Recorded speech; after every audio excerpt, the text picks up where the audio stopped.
The House will come to order. Energy efficiency legislation, renewed calls for police reform, and omnibus bill floor debates were all part of a busy week at the House of Representatives. The so-called Energy Conservation and Optimization Act of 2021 passed off the House floor on Monday. Sponsored by Representative Zach Stevenson, House File 164 would update the state's Conservation Improvement Program designed to help Minnesota businesses and households use electricity and natural gas more efficiently. Energy conservation saves money and creates jobs. It's that simple. Passed 82 to 50, the bill awaits action by the full Senate. The United Black Legislative Caucus and People of Color and Indigenous Caucus held a press conference Wednesday calling for more police reform following the fatal shooting of Daunte Wright. Wright was killed last weekend following a traffic stop by a now former Brooklyn Center police officer. Saying the phrase Black Lives Matter does not equate to the action that needs to be taken for us to actually put laws and policies in place to prevent another killing, build community trust, and provide for accountability. The group highlighted 4 priorities they believe would help improve accountability for law enforcement: allowing local governments to establish civilian oversight councils, banning the alteration, erasure, or destruction of body-worn camera recordings and withholding footage, prohibiting peace officers from affiliating with white supremacist groups, and providing funding for community organizations working to prevent crime. These provisions are included in the House Omnibus Public Safety and Criminal Justice Reform Bill that awaits floor action. Speaking of omnibus bills, the first House votes on the large packages took place Thursday. After 2.5 hours of debate, House File 1079, the Omnibus Legacy Finance proposal, was passed, as amended, 79 to 52. Representative Leon Lilly sponsors the bill. This is good work all over Minnesota. It's a success story.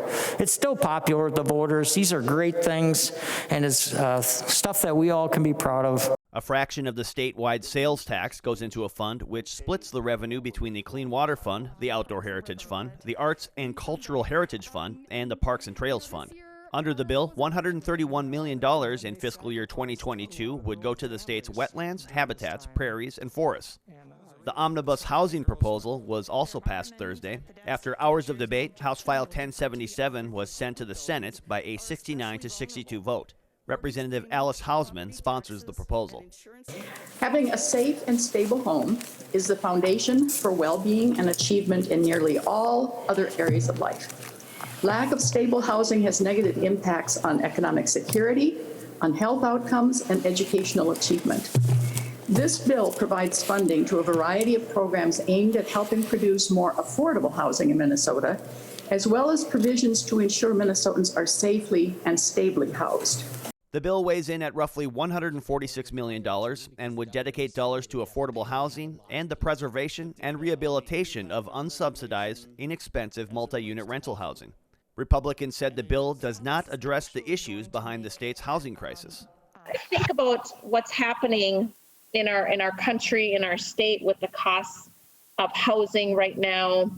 These bidding wars that are going on. A house will go on the market and they'll start bidding up $10,000, $15,000 more than what the house even appraises for, simply because people are eager to get into a home, to be able to own that piece of the American dream.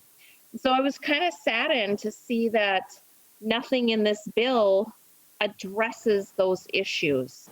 We need all housing. It doesn't matter. We need housing, period. And we need to start building it today.